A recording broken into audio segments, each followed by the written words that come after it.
네, 안녕하십니까. 깡센터럴 강재훈입니다. 전일 국내 증시 숨고르기 형태 그대로 이어졌다는데 외국인들의 매수가 둔화되는 그런 모습을 보여줬고 국내에서 코로나 확진자 수가 상당히 크게 증가하는 모습을 보여줬다는데 오늘도 이제 상당히 좀 크게 발표를 할 것으로 예상이 되고 있습니다. 그런 부분이 언택을 간 중심으로 해서 상당히 좀 강한 반등이 나타났다 이렇게 봐야 될 것 같은데 상대적으로 많이 올랐던 쪽에서는 일부 차익 실현이 떨어진 것이고 그 외적인 쪽에서가 강한 흐름이 나타나면서 지수를 받쳤다 이렇게 보시면 될 것 같습니다. 자, 하나씩 보면서 가도록 하죠. 먼저 이제 어제 증시를 보게 되면은 지수는 이제 장중에 2,550이라는 자리대를 다시 한번 넘어가는 그런 흐름을 보여주긴 했었지만 실질적으로는 소폭의 강보합 정도로 마감이 되었습니다. 거래대금이 13조 3천억, 거래대금이 최근 들어서 16조에서 18조 대까지 늘어났었다가 어제 같은 경우는 거래대금이 축소되는 그런 모습이 나타났고 외인들의 현물 쪽에서 순매수가 940억, 장중에는 매도세를 보이다 장 마감 동시효과에서 매수를 좀 나타나면서 매수로 바뀌었고요. 기관 역시도 매수가 나타났다 되긴 하지만 실제적으로 금융투자를 중심으로 한 프로그램 매수가 1,700억이 들어온 반면에 투신이라든지 이런 쪽에서는 매도가 나타나면서 기관의 매수도 소폭 둔화된 모습을 보여줬다됩니다. 그다음 선물시장인데 선물에서는 이제 마찬가지로 소폭의 약보합으로 끝났다. 그래서 외인들의 매수는 이어졌지만 규모 자체는 역시 작은 모습을 보여줬다되고 누적 순매수는 여전히 많은 흐름을 보여준다고 됩니다. 그다음 코스닥인데 코스닥 같은 경우는 오히려 어저께 상당히 강한 흐름을 보여줬다 되죠. 우선은 거래소에서 언택을 중심으로 움직였다. 그러니까 최근 들어서 언택이라는 쪽이 결국은 성장주 이런 식으로 공식이 성립되다 보니까 그런 부분이 코스닥에서는 좀 더 강한 흐름을 보여줬다 됩니다. 수급적인 부분에서 외국인이 2,500억. 그러니까 요 근래 들어서 외국인들이 코스닥에 대해서는 연속적인 매수세가 좀 없는 그런 모습이었습니다. 어제 같은 경우는 2,500억이라는 매수를 크게 확대시키면서 이 부분이 코스닥에서 850선을 회복하는 그런 모습으로 연결이 되었습니다. 자, 해외 증시 보도록 하죠. 중국 증시 같은 경우는 어제 마찬가지로 소폭의 강세로 끝났다 됩니다. 다만 이제 중국 같은 경우가 중요 가격이라는 라인대를 돌파, 지지, 그리고 상승 여기까지 나타나긴 했는데 추가적으로 아주 강하게 상승을 하거나 그런 부분은 부족했다고 됩니다. 그래서 외국인 같은 경우는 19억 위안, 그러니까 최근 들어서 다시 그 연속 3일 정도 순 매수를 보여주고는 있지만 규모 자체가 그렇게 큰 규모는 나타나지 못했다 되죠. 자, 그다음 미증시인데 미증시 같은 경우는 어제 장중에 한 0.4에서 0.5% 정도 선 반영을 했었습니다. 근데 이제 결과적으로는 장 마감 무렵에 추가적인 하락이 나타나면서 다우지수라든지 S&P 같은 경우는 1%대 정도의 하락으로 마감되었고 나스닥 같은 경우 0.8% 하락으로 끝났다 되지만 실질적으로 테슬라가 주가가 굉장히 크게 강세를 띄었기 때문에 S&P라든지 다우, 나스닥 모두 하락으로 마감이 되었다는 부분은 동일하다가 됩니다. 우선은 화이자에서 이제 백신 관련돼서 전체적인 결과를 나타냈다 되는데 면역 효과가 95% 굉장히 높은 수치로 발표가 되었고 이 부분을 조만간 FDA에 긴급 승인 신청을 한다까지 나왔습니다. 다만 이 부분은 이미 시장에서 어느 정도 선반이 되었다라는 측면에서 발표 이후에 오히려 주가가 빠지는 그런 모습이 나타났고 모더나 같은 경우도 마찬가지로 주가가 하락하는 그런 흐름을 보여줬다 됩니다. 그 다음 코로나 신규 확진자 수가 계속해서 급증세를 보인다. 사실 이제 미국이라든지 유럽 굉장히 신규 확진자 수가 크게 증가를 하고 있는데 사망률 자체는 예전만큼 높지 않다. 그래서 시장에서는 이 부분에 대해서 아주 크게 우려를 하고 있지는 않은데 어제 같은 경우는 뉴욕시에서 학교를 봉쇄한다. 이런 부분이 좀 더 확대되는 것이 아니냐. 여기다 우려가 일부 섞였다. 이렇게 보시면 되겠죠. 그래서 전체적으로는 성장이건 가치건 거의 비슷한 하락을 나타내줬다 됩니다. 그래서 성장 대형 ETF 같은 경우는 테슬라 효과로 인해서 1%가 좀 안 되는 하락을 보였다 되긴 하지만 중형이나 소형이나 마찬가지로 가치까지 해서 1%대 전후의 하락으로 마감이 되었다. 이렇게 보시면 될 것 같고 전반적으로 테슬라가 역시 강세를 띄었다. 그리고 안전자산, 금이라든지 이런 쪽이 오히려 하락을 키웠다 되고요. 방어주 성향 유틸리티 역시 하락을 했고 그리고 헬스케어 같은 경우는 모더나라든지 화이자라든지 이런 제약사들이 하락이 나타났다 됩니다. 그 외적으로도 금융이라든지 그동안 강세를 띄었었던 전반적으로 시장에서 약세 하락 마감이 되었고 변동성 지수를 보게 되면은 변동성 지수는 이제 많이 빠져 있었다가 이제 반등에 나왔다. 그래도 마찬가지로 23.8 정도에서 끝났고 유가 같은 경우는 소폭의 상승으로 41.8불. 그다음에 MSCI 코리아 인덱스에서는 이제 보합권 정도로 마감이 되었다 되죠. 그래서 MSCI 코리아 인덱스는 상대적 강세를 띄었다. 이 부분은 동일한데 국내 증시가 오늘 이거를 어떻게 전개를 시킬 거에 따라서 달라질 것 같습니다. 그다음에 달러 인덱스라든지 원달러에는 큰 변동이 없었다. 동일하다 되겠죠. 자, S&P 지수 보도록 하죠. S&P 지수를 보게 되면 S&P 지수 같은 경우는 앞전에 이 자리대가 두 번째 자리였는데 두 번째 자리에서 돌파 지지를 밟고 추가적인 상승을 보여줄 것이냐 이 차이가 될 것 같습니다. 그래서 실제로는 제일 좋은 가격은 3,170포인트 전후에서 지지를 받는 것이 더 좋은 가격인데 추가적으로 좀 더 내려온다 될 경우는 이 가격대. 그래서 이 가격이 3,530에서 3,580 정도 되기 때문에 이 라인대를 지켜주느냐 정도가 중요할 것 같습니다. 자, 그 다음에 나스닥을 보게 되면 나스닥 같은 경우는 고가 라인대를 넘어가지 못했다 되죠. 그래서 역시 두 번째 자리에서 저항을 맞았다 된 케이스인데 여기서 중간 마디자리까지는 열어둬야 되기 때문에 중간 마디자에서 지지를 밟고 나중에 윗자리를 갈 수 있느냐 이 차이가 될 것 같습니다. 그래서 실제로는 나스닥이 지수로 볼 때는 어제 하락이 좀 더 덜 떨어진 그런 모습을 보여줬다 되는데 모양상으로는 좀 더 하락폭이 열려 있는 그런 케이스가 됩니다.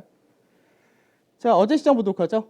어제 시장을 보게 되면은 어제 시장은 지수는 이제 소폭의 강세였는데 요 근래 들어서 시장을 이끌었던 쪽하고는 정반대되는 그런 흐름을 보여줬습니다.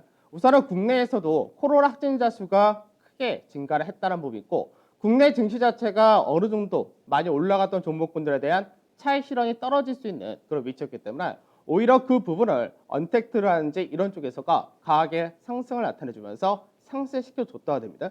그래서 가장 강세를 띄었다 된 쪽이 이제 삼성바이오를 중심으로 한 제약이 상당히 강한 흐름을 보여줬고요. 그다음에 음식료 역시 최근 들어서 주가가 많이 빠졌던 케이스인데 음식료 역시 반등이 나왔고 그다음에 서비스업 중에서는 인터넷이 중심으로 나타나면서 언택트가 중심으로 전반적으로 반등이 나타난 그런 케이스였습니다. 그리고 2차 전지 역시도 상당히 강한 흐름을 보여줬다 되고 그다음에 보험 같은 경우는 뭐 삼성화재가 강세에 띄었다 정도. 그래서 그 외적으로는 전반적으로 소폭의 약세 하락을 보여줬다 이렇게 보시면 되겠죠. 자, 바로 수급을 보죠. 수급을 보면 외국인들이 이제 매수를 했다. 역시 언택트를 중심으로 매수를 했다가 됩니다. LG화학을 가장 많이 샀고요. 그다음에 삼성바이오로직스, 카카오, 그 네이버, CJ 이런 쪽으로 해가지고 전체적으로 이제 언택 시총상위 대형을 많이 샀다가 되고 이 외적으로는 하이닉스라든지 아모레퍼시픽이라든지 현대모비스 샀다가 되긴 하지만 업종보다는 주로 종목군을 중심으로 매수를 했다가 됩니다. 그 다음에 매도를 보게 되면 매도에서 우선 삼성전자를 매도했다 되죠. 그 앞전에 삼성전자를 굉장히 많이 사고 서서히 매수를 좀 줄이다가 어제는 소폭의 매도가 출회되었다 정도가 됩니다. 그 다음에 자동차 쪽에 대해서 매도 나왔는데 현대차와 기아차 같은 완성차를 매도하면서 실질적으로 어제 외국인들의 매도란 부분은 전차를 중심으로 매도를 했다가 되겠죠. 그 외적으로는 이제 한국전력이라든지 녹십자 관련된 쪽이라든지 삼성전기 이런 쪽도 매도가 나타났다. 다만 역시 매도 규모가 밑에서는 그렇게 크지 않았다가 됩니다. 자, 기관에서 수급인데 기관 같은 경우는 이제 LG전자도 사실 굉장히 실적은 잘 나왔었는데 오랜 기간 동안에 가격 조정과 기간 조정 나타났던 케이스에서 어제 LG전자에 대해서가 매수가 강하게 들어왔고요. 삼성바이오로직스 역시 강하게 들어왔다 됩니다. 그다음에 삼성전자를 매수를 했다. 그러니까 어제 금융투자를 중심으로 한 프로그램 매수도 있었기 때문에 시총 상에서 일부 들어왔다. 이 부분은 동일하다 되겠죠. 그러고 나서 그 외적으로 NC소프트라든지 CS윈드라든지 이런 뭐 그린 뉴딜이라든지 관련된 쪽도 일부 들어온 모습을 보여줬다 됩니다. 그래서 어떻게 보면 시장에서 어제 같은 경우는 그린 뉴딜이라든지 언택트라든지 한동안 시장의 상승에서 약간은 소외된 쪽에서가 강한 흐름을 보여줬다 됩니다. 그다음 매도를 보게 되면 매도에서는 이제 신규 상장된 종목에 대해서 동반 매도 좀 컸고요. 역시 자동차 그리고 삼성전기라든지 신세계, KB금융, 하나금융 같은 은행과 완성차 그리고 일부 IT에 대해서 매도하는 모습을 보여줬다 됩니다. 자, 코스피 200 지수 한번 보도록 하죠. 코스피 200 지수가 보게 되면은 시장에서 국내 코스피 지수 같은 경우는 2018년도에 고가 라인 아직까지 넘어가지 못했다 됩니다. 다만 코스피 200 지수에서는 이미 고가를 넘어갔다 되죠. 그래서 앞전에 고가 라인 대가 338에서 9포인트 이 사이가 되는데 이 가격대를 넘어갔다가 되면 여기서 필요한 건 뭐냐면 숨고르기 과정이 필요하다가 되겠죠. 그래서 실질적으로 코스피 200 지수 자체는 신고가 돌파, 지지 이 과정이 필요한데 이 과정을 숨고르기 형태의 조정으로 갈 거냐 아니면 좀 더 가격 조정 한번 동반해서 나타낼 거냐 이 차이가 됩니다. 그러면 실제로 이제 옵션 만기가 지난주 끝나고 나서 옵션 포지션을 잠깐 볼 필요 있는데 옵션 포지션을 보게 되면 현재는 옵션 포지션이 340포인트를 전후로 마감이 되어 있죠. 근데 시장에서 워낙에 시장이 강하게 움직이다 보니까 개인 투자자들이 콜 쪽에 대해서 약 128억 정도 매수가 들어왔다가 됩니다. 그에 반해서 외국인 같은 경우는 콜에 대해서 92억 매도를 했고 풋에 대해서 역시 80억 매도를 했기 때문에 외국인의 포지션은 무슨 포지션이냐? 양매도 포지션. 즉 시장 자체에 위와 아래를 둘 다 제한시켜 놨다. 이렇게 된 포지션입니다. 그러면 외국인 같은 경우는 콜에서 매수를 잡아놓은 자리대가 약 62억 정도. 이 가격대가 330에서 335 정도를 잡아놨기 때문에 그러면 현재 시장에서 옵션에서 보게 되면은 시장이 가격 조정이 들어온다면은 실제적으로 약 335에서 337.5포인트. 그러니까 지수로 얘기할 때가 2507에서 2530포인트 정도는 한 차례 조정이 들어올 수 있다. 이 정도만 생각하시면 될 것 같습니다. 그래서 시장에서 조정이 들어온다 했을 때 지금 현재 구조에서 굉장히 강한 하락 조정이 떨어진다. 이보다는 기간 가격 조정 약간의 숨고르기 조정 그리고 약간의 가격 조정 정도 이렇게 보시면 될 것 같습니다. 자, 지수로 보도록 하죠. 지수를 보게 되면 대형 지수 과열에 이미 들어와 있다는 건 똑같습니다. 그래서 실질적으로 이틀 동안에는 시장에서 0.1% 정도 상승을 했다 되니까 지수 자체가 이틀 동안은 숨고르기 조정을 했다 되는데 여기서 아까 말씀드렸던 가격 조정을 살짝 받아주느냐 안 주느냐 이 차이가 될 것이고 현재는 21선 자체가 상승각으로 가파르게 바뀌어 있는 상태이기 때문에 이 자리대에서 오늘과 내일 정도가 될 것 같은데 추가적인 상승이 나오지 않고 이 가격대에서 왔다 갔다 지지를 받아준다면 어느 정도 이격이 103% 정도대로 축소될 수 있기 때문에 그런 과정이 현재는 필요하다 정도 이렇게 보시면 될 것 같습니다. 그래서 시장 자체가 지금 뭐 어느 정도 올라왔으니까 바로 또 무너질 거다 이런 것이 아니라 실질적으로 숨고르기 조정과 어느 정도 이격을 완화시키는 조정은 필요하다 이 과정이다 생각하시면 되겠죠. 자, 그다음 코스닥입니다. 코스닥 같은 경우는 코스닥 100 지수를 보게 되면 코스닥 100 지수가 채널 패턴의 상단 자리 어떻게 보면은 올라왔다 이렇게도 볼 수 있는가. 우선은 이게 신뢰도가 나오려면 어떻게 해야 되냐. 우선 수급적인 부분에서 외국인이 어제만큼 대규모의 매수를 해주면은 신뢰도가 좀 더 높아진다 이렇게 될 수 있습니다. 근데 여기서 마찬가지로 돌파를 하기 위해서는 필요한 게 뭐냐? 거래량이 증가세가 나와줘야 된다는 거죠. 그래서 아직까지 거래량의 증가가 강하게 나타나지 못했기 때문에 실질적으로 어제도 거래소에서의 삼성바이오라든지 세트라든지 이런 시총 상위가 움직이면서 코스닥도 고르게 반등이 나왔던 케이스인데 아주 강하게 거래에 실리면서 상승 크게 이끌 업종이 없었다는 부분은 시장에서 아직까지 코스닥에 대한 관점은 동일하게 가져가셔야 될 것 같다 이렇게 말씀드리도록 하겠습니다.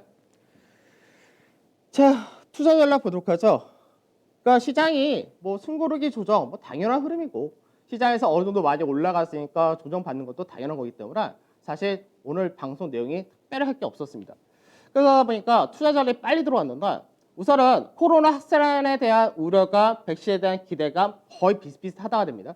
그래서 이 부분이 다른 제약사들까지도 추가적으로 더 나올 거냐 이 정도가 될 것 같고 수급적인 부분에서는 외국인들이 현선물 매수가 지속이 되고 있지만 둔화될 수밖에 없다. 그래서 이 둔화되는 것이 앞전에 IT라든지 이쪽에 집중이 되었다면 그 외적인 업종으로 확대되는 것이 상당히 중요하다가 됩니다. 그다음에 기관에서가 연기금 같은 경우는 지금 현재 매수할 수 있는 구조가 안 됩니다. 연기금 같은 경우는 주식 비중 자체가 이미 거의 다 채워져 있기 때문에 주식을 신규로 연기금 들어올 수가 없다가 되는데 최근 들어서 고객 혜택금의 증가와 펀드 자금의 증가 이 부분이 실제로 기관에서는 투신권에서 매수가 들어오느냐 그리고 베이시스 개선에 따른 금융투자에서의 배당이 들어오느냐 이 정도의 차이가 될 것 같습니다. 그래서 지수 밴드 목표치는 동일하고 이 가격대에서는 비중 축소 조금씩 하는 거 동일하고 코스닥도 여전히 동일하다가 됩니다. 그래서 업종이나 이쪽도 동일하게 보시면 될 것 같고 바로 추천주 현황으로 보도록 하죠. 어제는 전체적으로 조금씩 다 내려왔다 되죠. 그러다 보니까 삼성전자가 이제 6.75% 정도, 그리고 한국조선해양이 18.2%, 그리고 현대건설이 5.4%, 그리고 LG디스플레이가 여전히 손실 1.99% 되고요. 현대차가 0.56% 동일하다 되고 위에 세 종목은 마지노선 설정 동일하다 되는데 실제로 대형주를 하거나 어떤 종목을 끌고 갈 때 어디서 비중을 축소하고 어떤 걸 근거로 해서 가져가느냐, 사실 이 부분인데 하나씩 설명해 드리도록 하죠. 자, 삼성전자죠. 삼성전자 같은 경우 보게 되면 시장에서 제가 차트를 설명해 드릴 때 가장 매번 강조하는 것이 뭐냐면 거래량, 이 부분을 말씀드리는데, 삼성전자를 보게 되면 앞전에 여기서 거래량이 굉장히 크게 실렸죠. 이때가 쇼커버링이라고 말씀드렸는데, 쇼커버링이 나타나고 이틀 동안 위에서 매물을 쌓았다 됩니다. 그래서 이 자리대를 기준으로 했을 때 채널 패턴의 형태로 상승, 고가 추세 라인 대가 형성이 되겠죠. 그럼 고가 상승 추세 라인 대의 특징이 뭐냐면 시간이 지나면 지날수록 고가가 조금씩 높아진다가 됩니다. 그래서 실제로는 바로 전날보다 고가가 더 높아지는 경우가 있는데 실제로 저항은 동일하다 되겠죠. 그러니까 갖고 있다면 이런 자리대가 비중을 축소한 자리대 이렇게 들어온 것이고, 실제로 이제 매수를 어디서 했느냐 이 차이가 있는데, 저 같은 경우 어떻게 하면 기본적으로 어떤 종목 들어가는데 10% 이상 수익 난다. 그러면 예를 들어 1,000만 원 들어갔다. 그건 1,100만 원 됐을 때는 100만 원치 팝니다. 그래서 최소한에 내가 산 종목이 내려온다 하더라도 손실 보이를 아예 없애고, 그래서 1차 목표가 온다. 그럼 30% 축소한다. 그리고 2차 목표가 온다. 추가로 축소한다. 이런 식으로 하게 되는데, 또 삼성전자 같은 경우는 여기서 체크해야 될 게 뭐냐? 거래량이 실렸죠. 거래량이 월요일날 굉장히 강하게 실렸다 됩니다. 그럼 화요일과 수요일 같은 경우는 단기 상승에 따른 조정이라면 시장에서 중요한 게 뭐냐? 거래량의 증가가 약해야 됩니다. 그러면 실제적으로 거래량 증가가 감소를 하죠. 그러면 거래량이 감소했다. 이 얘기는 뭐냐? 단기 상승에 따른 숨고르기의 조정 형태다. 이렇게 보는 겁니다. 자, 한국조선해양도 마찬가지죠. 한국조선해양 같은 경우는 앞전에 거래량이 강하게 실렸던 자리가 이 가격이 됩니다. 그래서 이 가격대가 우선 1차적인 매물, 그리고 그 전에가 거래량이 굉장히 강하게 실렸던 자리가 이 라인대가 됐죠. 그러니까 이 자리가 매물이 굉장히 두터운 자리가 되는 거고, 그 다음에 매물이 강한 자리가 이 자리가 되겠죠. 그러면 한국조선해양 같은 경우는 중간에 거래량이 강하게 실렸으면은 이 라인대를 넘어갈 수 있었을 텐데, 거래량이 안 실리니까 어떻게 됩니까? 계속해서 흘러내리고 횡보하고 이 과정이 나타나죠. 그러다 시장에서 거래량이 하나 강하게 들어왔죠. 그러니까 거래량이 강하게 들어왔을 때 체크할 게 뭐냐? 바로 앞전의 거래량을 넘어갔느냐입니다. 그러니까 앞전의 거래량을 넘어가는 강한 상승. 그러면서 추세 돌파를 했으니까 이 구간에서는 지지 테스트가 필요하다고 됐죠. 그 지지 테스트 받는 동안에 거래량이 하락 거래량이 실리냐? 안 실린다 됩니다. 그럼 유지.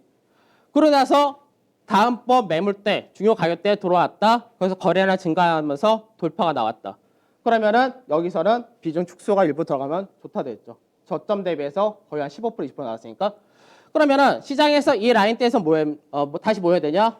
앞전에 가장 큰 매물대 들어와 있으니까 여기서는 매모 소화하는 과정. 그럼 음봉으로 나타난다. 조정받을 때 역시 거래량이 감소해야 된다. 이런 관점으로 가시는 겁니다. 그러니까 유지. 이렇게 되겠죠. 자, LG 디스플레이 보도록 하죠. LG 디스플레이 같은 경우는 이제 시장에서 아직까지 손실 중이니까 왜 얘는 아직까지 유지를 해야 할 수밖에 없느냐, 이 차이인데, LG 디스플레이 같은 경우도 앞전에 계속해서 왔다 갔다 하다가 강하게 거래량 실렸던 자리대가 이날입니다. 8월 중순이 되는데 8월 말. 이때 거래량 실리고 나서 숨고르기 조정, 거기다가 주가가 17,000 라인대까지 올라왔다 그죠? 그래서 17,000 라인대가 올해 고가 라인대가 되는데, 그러고 나서 조정을 채널 패턴 형태로 이어진다가 됩니다. 그 과정에서 거래량이 하락 거래량이 실리느냐 이걸 체크하는 거죠. 하락 거래량이 실리지 않는다. 그러면 하락 거래량이 실리지 않은 상태에서 하단자리 때 지지하고 여기 라인대가 앞전에 거래량이 많이 실렸던 이 라인대가 됩니다. 이 라인대에서 왔다 갔다 하다가 거래량의 증가가 나오면 돌파가 가능해진다. 이런 관점이 되는 거죠. 그러면 거래량이 어떻게 되냐? 약 200만 주에서 300만 주 정도 실리는 모습이 나와줘야 되는데, 그 모습이 안 나오니까 좀 더 옆으로 횡보한다. 이게 이어지는 겁니다. 그래서 차트적인 부분에서 상가 패턴의 상단자리에 넘어가기 위해서는 이제 거래량 증가가 나와야지 돌파가 나올 수 있다. 이렇게 되기 때문에 거래량 증가가 200에서 300만 주 정도 나오느냐 이거를 보고 돌파를 보는 관점, 이렇게 가는 겁니다. 사실 그래서 대형주 같은 경우가 중요한 게 뭐냐면, 대형주는 시세가 아주 가파르게 단기 급등이 나온 경우는 드물기 때문에 사실 매수를 해서 비중 축소를 하고 유지를 할 수 있는 근거가 뭐냐, 이런 거를 거래량을 가지고 판단하시면 되는 겁니다. 사실 오늘 별로 할 내용이 없어서 그냥 추천주 전체적으로 어떻게 관리하냐, 사실 이 부분은 그 외적인 종목들도 똑같이 적용하신 것이 조금 하나의 매매 팁이기 때문에 그렇게 말씀드렸습니다. 저는 내일 찾아뵙도록 하겠습니다. 감사합니다.